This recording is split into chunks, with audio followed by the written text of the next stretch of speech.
सत्य असेल तेच दिसेल. शिवसेना उद्धव बाळासाहेब ठाकरे पक्षाचे परभणीचे खासदार संजय जाधव हे पक्षाला सोडचिठ्ठी देणार असल्याच्या चर्चांना सातत्यानं उधाण येत आहे. विशेष म्हणजे पक्षप्रमुख उद्धव ठाकरे यांनी बोलवलेल्या बैठकीला संजय जाधव हे गैरहजर राहिले होते. मार्च महिन्यात बोलवलेल्या खासदारांच्या बैठकीतही ते गैरहजर होते. यावरून ते पक्षाला सोडचिठ्ठी देणार असल्याच्या चर्चांना उधाण आलं होतं. एवढंच नाही तर उपमुख्यमंत्री एकनाथ शिंदे यांच्या शिवसेनेकडून ऑपरेशन लोटस सुरू असल्याच्या चर्चा सातत्यानं समोर येत आहेत. या सर्व चर्चांनंतर संजय जाधव यांच्या एका वक्तव्यानं सर्वांचं लक्ष वेधून घेतलंय. परभणीत एका मेडिकल कॉलेजच्या उद्घाटनावेळी संजय जाधव यांनी भाषण केलं.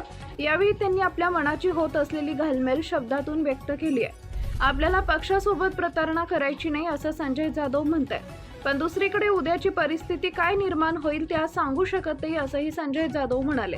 आर्थिक निकषांवर राजकारण सुरू असल्याचं देखील संजय जाधव म्हणाले. मी पक्षाचा आजही आदर करतो, कालही आदर करत होतो आणि उद्याही करणार. मी कधीही प्रतारणा केली नाही आणि करायची मानसिकता सुद्धा नाहीये. पण शेवटी उद्याची परिस्थिती काय काय निर्माण होईल ते आज सांगू शकत नाही, म्हणजे प्रश्नार्थक चिन्ह टाकू शकतो. शेवटी राजकारण आता समाजकारणावर अवलंबून राहिलेलं नाहीये. आर्थिक निकषांवर राजकारणाला आता मोठं बळ मिळालेलं आहे. मतदाराला सुद्धा वाटतं की मला किती नगदी मिळणार आहे ते बघा. मतदानाच्या दिवशी मोठ्या मोठ्या परिवारातील लोक पैसे मागत नव्हते, पण माझ्या घरात 7 मतं आहेत बरं का अशी जाणीव करून देत होते. हेही आम्ही अनुभवलंय असं वक्तव्य संजय जाधव यांनी केलंय. त्यांच्या या वक्तव्याची सध्या राजकारणात चर्चा होतीये. अशा बदलत्या परिस्थितीत कोण काय भूमिका घेते हे सगळं बघून भूमिका घेते. समाजासाठी काही करायचंय, समाजासाठी काही केलं पाहिजे या भूमिकेतून काम करत असताना जीवनात चढ उतार येत असतात.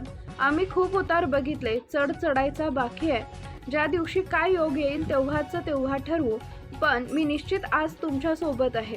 त्यामुळे तुम्ही मनात शंका कुशंका आणण्याचं कारण नाहीये असं संजय जाधव यांनी स्पष्ट केलंय. स्वार्थ ठेवायचा नाही, परमार्थ करायचा आहे. परमार्थ करता करता स्वार्थ सुद्धा साधला जाऊ शकतो. त्यामुळे फार जास्त उहापोह करायची गरज नाहीये. फक्त सवलत देताना गरीबाला द्या, मोठ्याला देऊ नका. मी या मताचं आहे. तेच खरं पुण्याचं काम आहे असं संजय जाधव यावेळी म्हणाले. Subscribe now and press the bell icon. Never miss an update.